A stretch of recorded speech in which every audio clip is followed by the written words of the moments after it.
Bonjour. Nous avons tous déjà entendu parler du supplice subi par les femmes accusées de sorcellerie à Salem.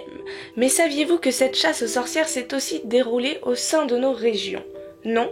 Eh bien nous allons découvrir ça tout de suite dans ce nouveau JTR.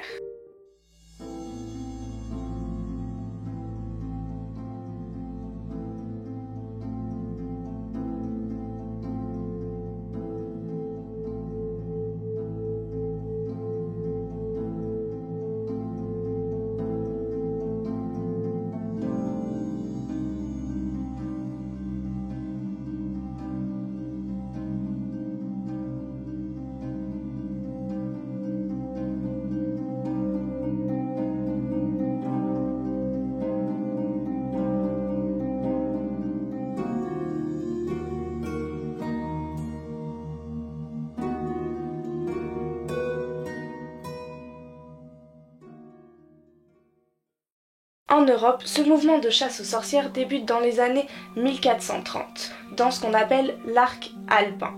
Ce mouvement aura une forte accélération des années 1560 à 1580 jusqu'aux années 1620 à 1630. Cet apogée continuera jusqu'à ce que le christianisme et la culture scientifique y mettent fin. À cette époque, on pense qu'un être humain peut tout simplement, grâce à divers rituels et invocations, faire survenir les forces surnaturelles avec lui pour effectuer le bien ou le mal. Le sorcier ou la sorcière supposé est donc considéré directement comme un criminel et il est jugé comme tel. Le plus souvent, il n'y a pas de procès devant le tribunal, mais plutôt des lynchages publics. Dans l'Europe païenne, comme dans le Moyen-Âge, il suffira simplement qu'une grange brûle ou qu'une vache meure subitement pour qu'une personne soit désignée comme coupable. Elle va alors être violentée, soumise à l'ordalie, puis tuée par bastonnade, noyade ou encore par le bûcher. L'ordalie, ou communément appelé le jugement des dieux, c'est une forme de procès à caractère religieux qui consiste à soumettre un suspect à une épreuve douloureuse, voire potentiellement mortelle, dont l'issue, théoriquement déterminée par une divinité, permet de conclure à la culpabilité ou à l'innocence du dit suspect. Cette chasse aux sorcières fait généralement intervenir la police criminelle. En effet, les personnes au pouvoir en ayant marre de cette justice populaire. Toutefois, ils ne peuvent pas intervenir à tout moment et ils essayent au maximum de réprimer cette grande chasse aux sorcières. La véritable épidémie de chasse aux sorcières a principalement touché l'Allemagne, l'Angleterre, le Danemark et la France. Les autres pays ou États catholiques tels que l'Espagne et l'Italie ne se sont pas trop préoccupés de cette grande chasse aux sorcières, ils étaient beaucoup plus intéressés à pourchasser l'hérésie. L'hérésie est une doctrine contraire aux idées émises par une religion, quelle qu'elle soit. Le contexte économique influence lui aussi grandement la chasse aux sorcières, car cette grande chasse aux sorcières va intervenir pile au moment des mouvements des enclosures. Le mouvement des enclosures, c'est la transformation en agriculture traditionnelle dans le cadre d'un système de coopération et de communauté d'administration des terres.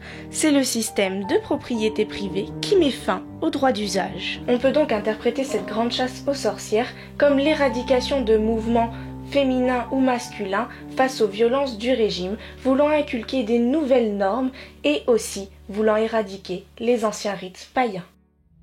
Des chasses aux sorcières ont lieu dans toute l'Europe avec des hauts et des bas jusqu'à la fin du XVIIIe siècle. De 580 à 1620, on estime à peu près des centaines de milliers de morts, un chiffre que l'on ne peut pas déterminer avec certitude car les lynchages publics ne sont pas écrits. Toutefois, des historiens estiment un nombre de morts de 40 000 jusqu'à 100 000 personnes pour actes de sorcellerie. La dernière sorcière à être condamnée par procès en Europe est Anna Goblin, en 1782, dans la Suisse protestante de Glaris. La chasse aux sorcières a encore lieu dans certains pays, tels que l'Afrique et le Moyen-Orient. Ils appliquent alors la charia, qui interdit la sorcellerie, la magie noire ou la prédiction de l'avenir. À cette époque, on estimait qu'il y avait deux types de sorciers ou de sorcières. Ceux qu'on appelle les magiciens lettrés ou nécromanciens et invocateurs de démons, ou alors les sorciers et sorcières dits populaires. Eux, généralement, apprenaient plutôt leurs incantations et envoûtements directement de leur mentor, de leur famille. Ils servaient alors généralement de guérisseurs au sein de leur communauté ou encore d'envoûteurs. Le véritable point de départ quant à cette grande chasse aux sorcières vient apparemment de la part du pape Grégoire IV en 1233.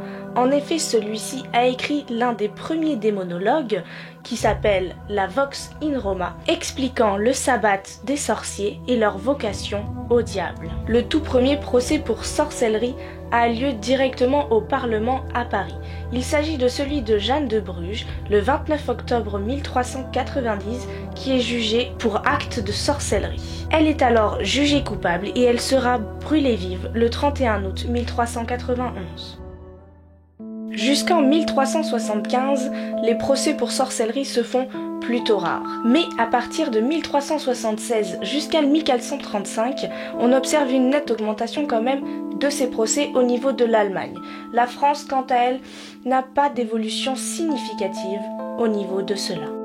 De 1436 à 1499, le nombre de procès en Europe a désormais augmenté jusqu'à 3 fois plus élevé que la période précédente.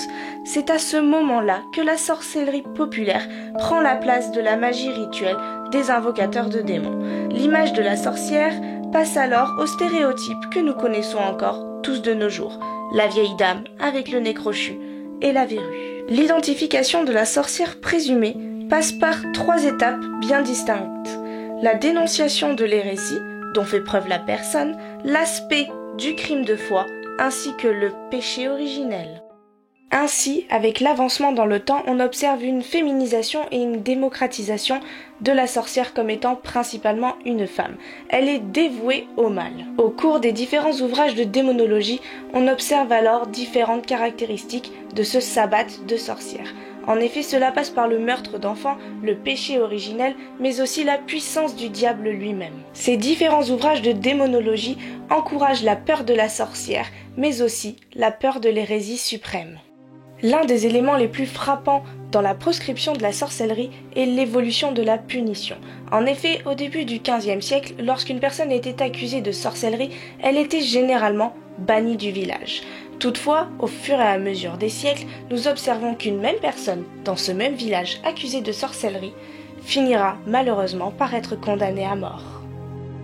L'accusation pour la sorcellerie est souvent basée sur la réputation des personnes. Il s'agit souvent de marginaux, mais cela peut aussi s'agir de catins, de bâtards et d'étrangers. Ces personnes, avec une mauvaise réputation, seront plus sujettes à être condamnées pour sorcellerie. Toutefois, les accusations peuvent aussi être portées après des querelles de voisinage, à la suite d'un événement brutal. On attribue alors à la sorcellerie 71 morts d'enfants, 63 cas de maladie, 32 morts d'animaux et 29 décès d'adultes. Bien souvent, les raisons principales qui poussent à l'accusation sont la peur, la mythomanie, l'appât du gain et encore le désir d'assouvir des haines personnelles. Le mouvement de la chasse aux sorcières décroît fortement en France à partir de la fin du XVIIe siècle. En effet, le Parlement est beaucoup moins intéressé par ces histoires de sorcellerie et par les œuvres de démonologie. De plus, les personnes adeptes des sectes avec des patriarches comme étant des invocateurs de démons décroît d'année en année. En France, l'édit de juillet de 1682 décriminalise entièrement le fait de pratiquer la sorcellerie.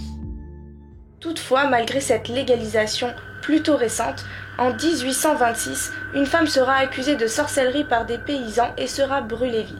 En 1856, une autre femme fut directement jetée par des paysans à l'intérieur d'un four.